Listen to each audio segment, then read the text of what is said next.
Chinese government officials cut budget spending as Beijing struggles to service its massive debt burden. This is as President Trump pushes China for a greater fairness in bilateral trade.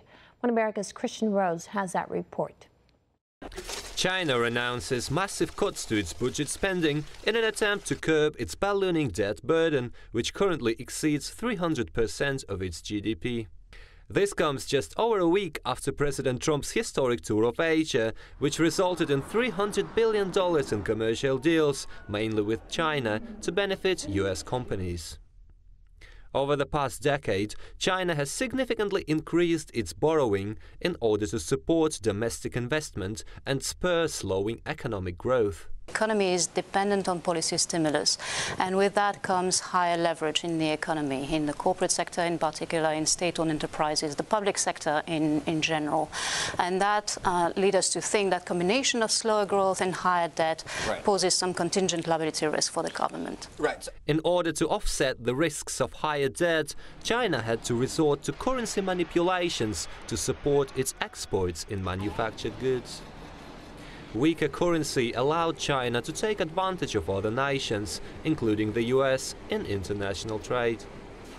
However, President Trump's efforts to make bilateral trade with China fair and reciprocal means China has to curb its spending in order to meet its debt obligations.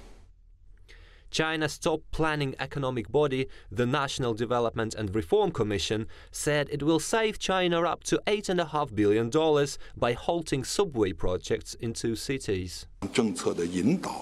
We will reinforce policy guidance, especially in rail transit. This time, the General Office and the State Council especially issued a document with 10 measures to promote and vitalize private investment, in which one measure is about investment direction. We want to further guide private investment into areas that have a long industrial chain and a better growth prospect. Last month, China's trade surplus with the US dropped by roughly $1.5 billion, while China's overall exports rose almost 7% and imports rose over 17%. Meanwhile, China's fiscal spending in October was down 8% compared to October of last year.